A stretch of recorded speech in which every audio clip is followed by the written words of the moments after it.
David was only a boy, hungry, desperate, and forgotten by the world. A boy who stole a loaf of bread not out of greed, but to keep his sick mother alive. People dragged him, insulted him, called him a criminal. But in the middle of all that shame, one old man stepped forward.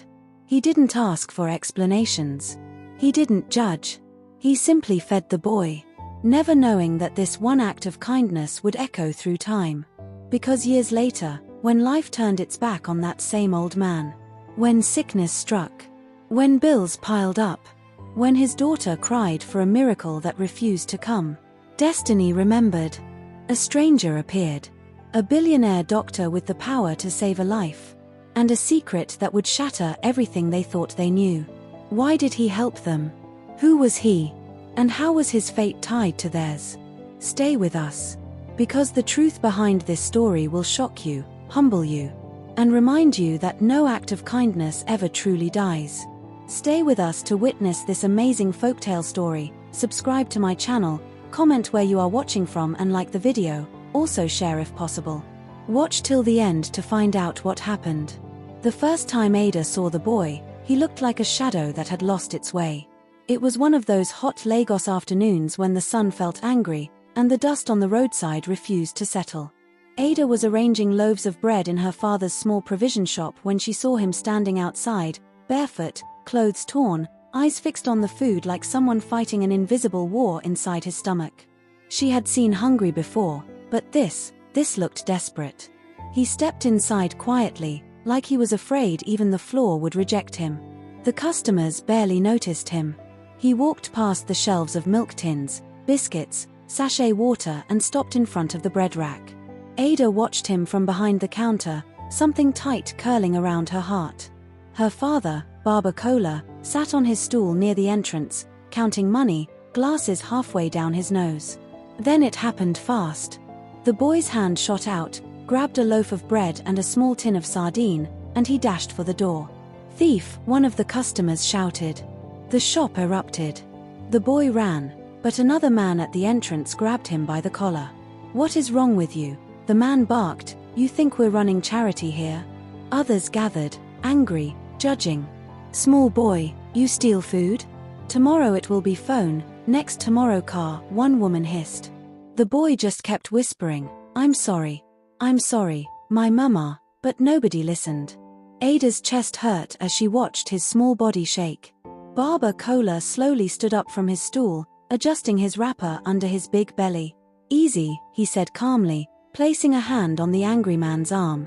"Ijo, oh, leave him." The man scoffed.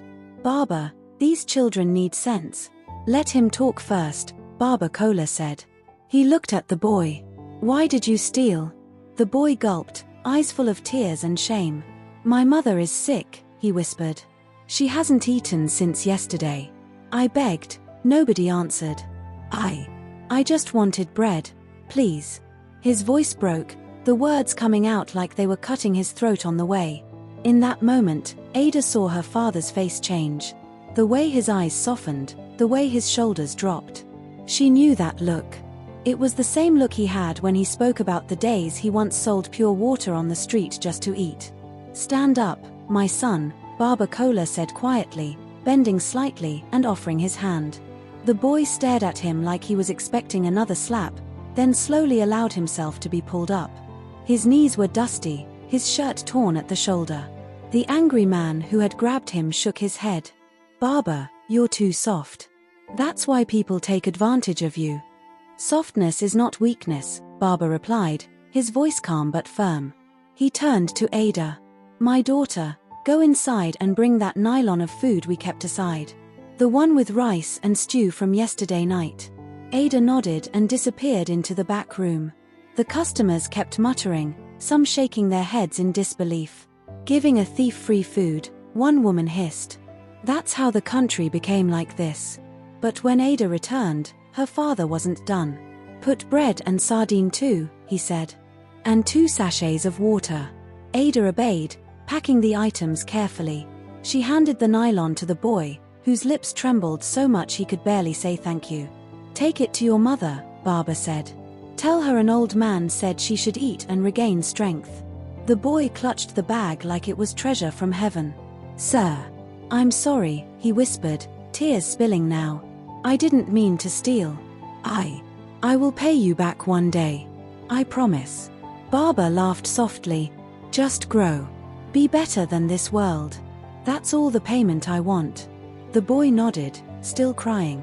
Ada watched him run off down the street, the nylon swinging by his side. The shop slowly returned to normal, customers going back to their purchases, the noise settling like dust. But that scene refused to leave her mind. Later that night, when they closed the shop, Ada sat on a wooden stool counting the day's sales while her father leaned back, humming an old hymn. "Papa," she said quietly, "we already owe suppliers. Why did you give him so much?" Baba opened one eye and smiled. "Have you forgotten, Ada? Once upon a time, someone fed me like that too. If that man didn't help me, maybe you would not be here today." "Do you know his name?" Ada asked. "The boy?" "Yes." Her father's smile faded a little. I forgot to ask." He sighed. "Life will remember him for me." Ada didn't fully understand then. She only knew that her father's kindness was both a blessing and a burden. Time, as it does, moved quietly like a thief in the night. The boy never came back. Weeks turned into months, and months into years. The memory of him became like an old photograph in Ada's mind, faded at the edges but never fully gone. Life in the shop continued, mornings of arranging crates of soft drinks, afternoons of arguments over change, evenings of locking the metal shutter as Nipa snatched the light. Ada grew from a thin teenage girl into a strong young woman in her 20s. She learned how to bargain with suppliers, how to smile at rude customers, how to spot a fake note before it reached the drawer. Her father grew older, his beard whiter, his breath heavier. Sometimes she found him breathing slowly at the counter, eyes far away. "Papa, are you okay?" she would ask. "Old age, my daughter," he'd reply with a tired smile. "Body donde tire small. Still, he refused to rest. "If I sit at home, hunger will visit," he joked. So he sat in his usual place at the shop entrance, greeting everyone, watching children grow, markets change, politicians' posters fade and be replaced. They never knew the seeds they had planted that hot afternoon were growing somewhere far away. They never knew that boy, with his torn shirt and shaking hands, was fighting his way through life. That he was studying under streetlights, hustling to pay school fees, burning with shame and determination. They didn't know that every exam he passed, every step he climbed, he remembered one nylon of food that tasted like mercy. Life, however, had its own plans for them. One day, while Ada swept the shop floor, her father suddenly gripped the edge of the counter. His face went pale, the color draining like water down a drain. "Papa," she called, dropping the broom. His hand clutched his chest. "Ada," he whispered, before his legs gave way. The world moved in slow motion. Customers shouting. Someone trying to hold him up. Ada screaming for help as she ran into the street, waving frantically. "Please. Somebody help me." They rushed him to a nearby clinic in a tricycle. Ada held his hand the whole way, praying under her breath, bargaining with God. But this was only the beginning. The beginning of a valley so deep, she thought she would never climb out. Hospitals have a way of smelling like fear, bleach and worry mixed into the air. Ada sat on a plastic chair in the corridor, her hands clenched so tightly around her handbag that her knuckles had turned white. Inside the small ward, she could hear the beeping of machines and the quiet murmur of nurses. Her father lay there, a thin tube in his arm, eyes closed, chest rising and falling with an effort that broke her heart. A doctor in a white coat stepped out, his expression professional but distant. "Are you the patient's daughter?" he asked. "Yes, doctor," Ada replied quickly, standing up. "How is he?" The doctor sighed. "He has a serious heart condition. We've stabilized him for now, but he needs more tests, medications, and possibly surgery." Ada swallowed. "Okay, sir, we will do it. Just save him, please." He looked at her, then asked the question she feared most. "Can you afford it?" When she saw the estimate, her legs almost gave way. The figure on the paper looked like someone's phone number. It was more money than her father's shop could make in months. "Doctor, Can we pay in installments? This is a private hospital, he said gently. We can try to support you, but we still need deposits. Without payment, there's only so much we can do. Ada walked back to the ward like a ghost. She looked at her father's sleeping face, the lines, the grey in his beard, the rough hands that had lifted crates and opened the shop every day so she could go to school. She felt something tight in her chest. Back home, the shop felt quieter than usual. Customers asked, "How is Baba?" Some dropped small notes of money. "Use it for his drugs," they said. Others simply sighed, sickness is not good." At night, Ada spread papers on the table, bills, debts, the doctor's estimate, and the more she looked, the less she saw a solution. Then the idea came. It tasted bitter in her mouth, but it was the only thing that made sense. The shop. The only inheritance her father had. The only thing connecting them to their past.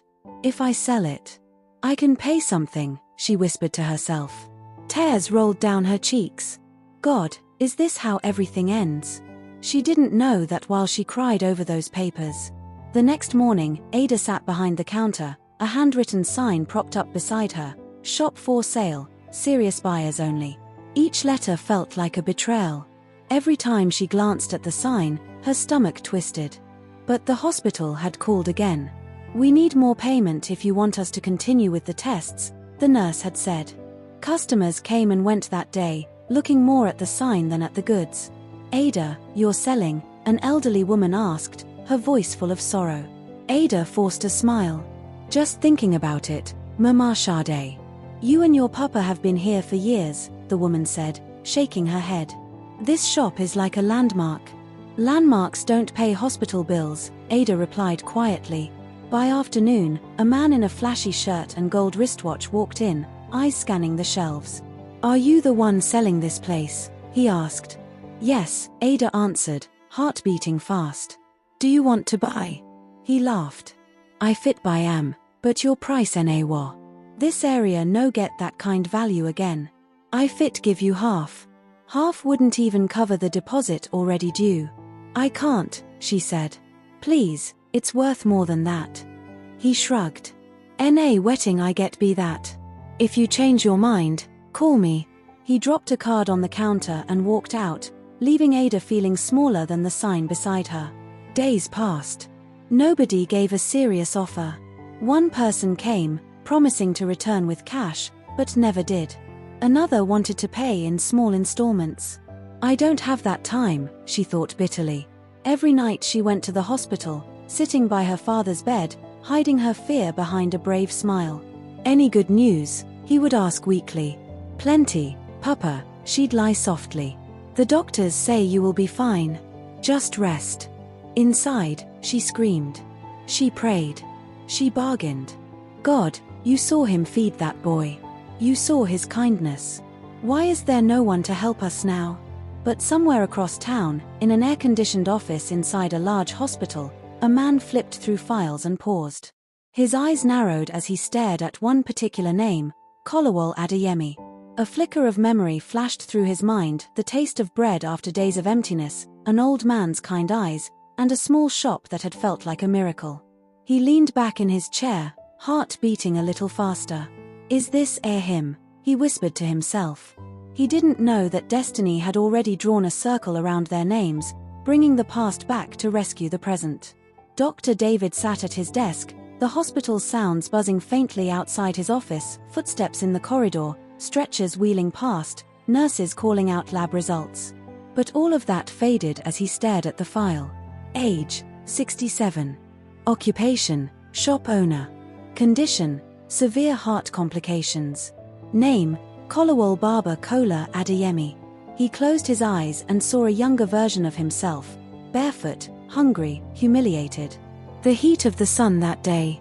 The sharp taste of shame when people called him a thief. The weight of a man's grip on his collar. And then, a gentle hand. A calm voice. Let him explain. He remembered the way the bread had filled his empty stomach. The way his mother cried when he brought the food home. The way she whispered blessings on a man she had never met. May God remember him, she had said. May heaven never forget his kindness. David had never forgotten. That moment was the turning point of his life. It sparked something inside him: determination, anger at poverty, a promise to himself that one day, if he ever made it, he would be that kind of person for someone else. That promise had powered him through nights of studying under flickering bulbs, through scholarships, through sleepless shifts. And now, the name was right in front of him. He stood up suddenly and walked to the ward list. "Which room is Mr. Kolawole Adeyemi?" he asked a nurse. "Room 203, doctor," she replied. "But another doctor is handling his case." "Noted," David said, but his mind was already made up. He walked down the corridor, heartbeat heavy with years of gratitude and disbelief. When he stepped into room 203, he saw the man on the bed, older, frailer, but the face was the same. Time had carved lines into it, but the eyes, those eyes were exactly as he remembered. Beside the bed sat a young woman, head bowed, fingers entwined in prayer. She looked up as he entered, dark-skinned, tired from worry, but beautiful in a quiet, worn way. "Good evening, doctor," she said softly. "Good evening," he replied, forcing his voice to stay steady. "You are his daughter?" "Yes. My name is Ada." Ada. The girl he had seen that day in the shop, standing behind the counter, eyes wide with pity as he was dragged on the floor. She didn't seem to recognize him now. To her, he was just another doctor in a white coat. David looked at the man on the bed and felt something tighten in his chest. "Don't worry," he said gently. "We'll do everything we can for him." As he left the ward, he knew one thing for certain: this was his moment. The day he could finally keep the promise of that little boy who once said, "I will pay you back one day." Now, the bill was in his hands, and he intended to clear it completely. The hospital corridor smelled the same, but to Ada, everything had changed. The doctors suddenly seemed more attentive. Nurses came often, checking the machines, adjusting drips. A new consultant had appeared in their lives, Dr. David, who always spoke with a calm assurance that made her feel like she wasn't drowning alone. One afternoon, she sat with her head in her hands in the waiting area, staring at her phone, scrolling through failed attempts to get a loan. The hospital accountant had called earlier. "You need to bring more money, madam. Your father's treatment is ongoing.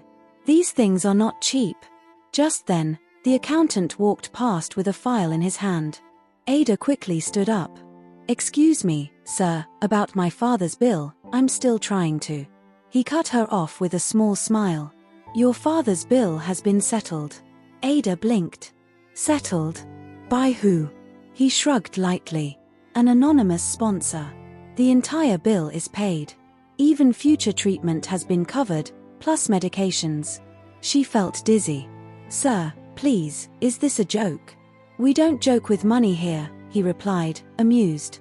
"Your father is very lucky. You should go and thank God." Ada sank back into her chair, tears filling her eyes. Anonymous sponsor. The words felt unreal. She thought of all the people she had begged, church members, extended family, old neighbors, and knew none of them had that kind of money. She stood and walked toward her father's room slowly, legs trembling. When she stepped in, she saw him sitting up for the first time in days, a faint smile on his lips. "Ada," he said weakly, "come and see. I don day strong small." She rushed to hug him, crying into his hospital gown. "Papa, someone paid. All the bills, they're gone." Her father closed his eyes, relief washing over his face. "God never forgets," he whispered. "He has sent help." But Ada's mind wouldn't rest. Who did this? That evening, she waited outside the doctor's office. When Dr. David came out, she stopped him. "Sir, please, do you know anything about the person that paid my father's bill?" He looked at her for a moment, something flickering in his gaze. Then he smiled, small and gentle. "Some people are just grateful for the chance to help," he said. "You don't always need to know their names." His answer didn't satisfy her, but something about the way he said grateful lodged in her heart. She decided she would find out, no matter how long it took. Little did she know that the stranger she was trying to uncover was walking into her life in more ways than one. After Baba Kola was discharged, he returned home like a man who had walked through fire and come out with a new kind of silence. He moved slower, spoke softer, and spent long hours sitting outside the shop watching people pass. "Life is not ours, my daughter," he would say. "It's borrowed time." Ada took over most of the shop duties. The shop for sale sign quietly disappeared. Even though the bills had been cleared, she still didn't know who had done it. The mystery ate at her like a hidden itch. One evening, while locking up, she said to her father, "Papa, do you think it was someone we know?" He shrugged. "Sometimes, God uses strangers. Sometimes, He uses people you once forgot you helped." Those words lingered.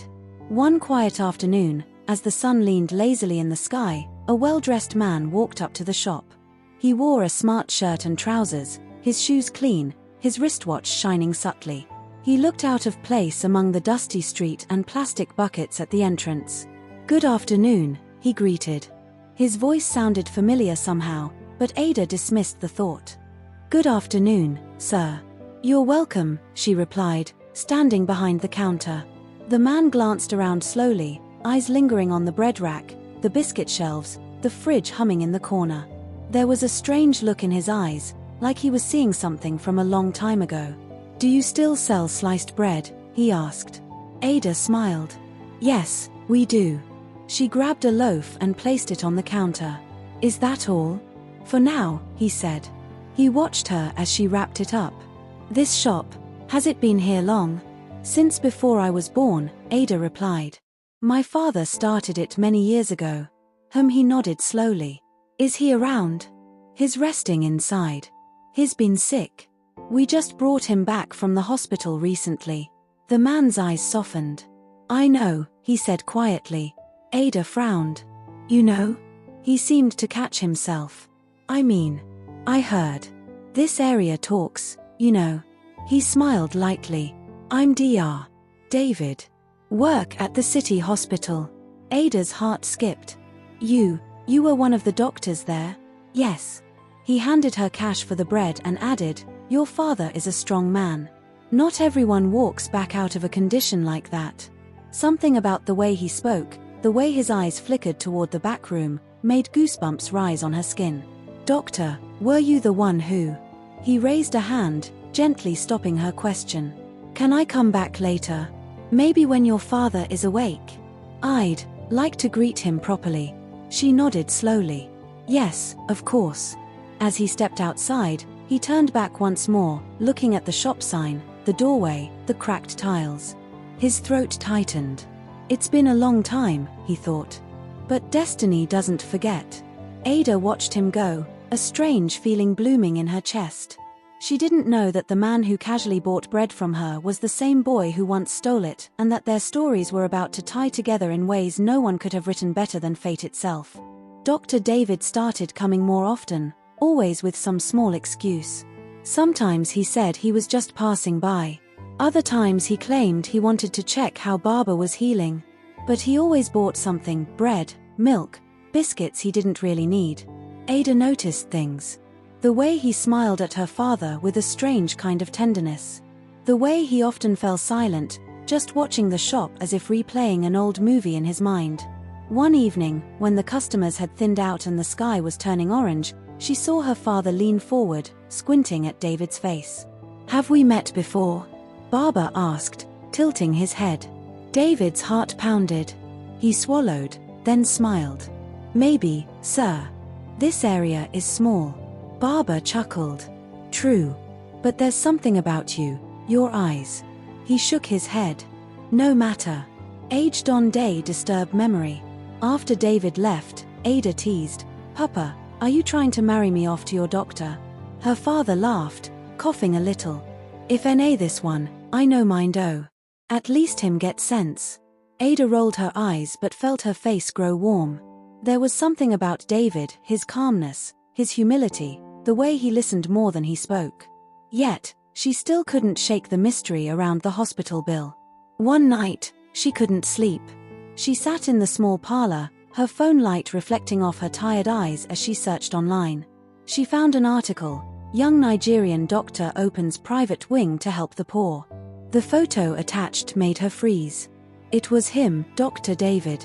The article spoke of his journey from poverty to success, of a story he told often about an old man in a shop who once fed me when I was desperate. Her breath caught. The next day, when he came again, she waited until her father had gone in to rest. Then she stepped outside with him. "Doctor, I read something about you." "Oh," he asked lightly. "What did you read?" "You said, in an interview, that someone once fed you from a shop when you were starving." "An old man." Her voice trembled slightly. "Is that my father?" His eyes glistened, and for a moment, he didn't speak. Then he nodded slowly. "Yes. It was him. I recognized him the moment I saw his name on the hospital file." Ada's heart slammed against her ribs. "So, it was you? You paid everything?" He nodded again. "He saved me first. That day, I could have been beaten, arrested, thrown away. Instead, he gave me food and dignity. If not for that day, maybe I wouldn't be where I am now." Tears filled Ada's eyes. "And you never said anything." He smiled softly. "Kindness doesn't always need announcement." "But I didn't just pay a bill, Ada. I was paying a debt my heart refused to forget." Silence settled over them, heavy and meaningful. Somewhere inside that silence, something else began: respect, admiration, a soft warmth that felt dangerously close to love. The day Ada truly saw him was the day the shop almost collapsed. It wasn't physically crumbling, but financially and emotionally. Their biggest supplier had come with a final warning. "If you don't clear this balance, we can't give you more stock," he said. "Business is business." After he left, Ada sat with her head in her hands behind the counter. The shelves looked half empty. Her father had retired to the back, his strength not yet fully recovered. Fear chewed at her.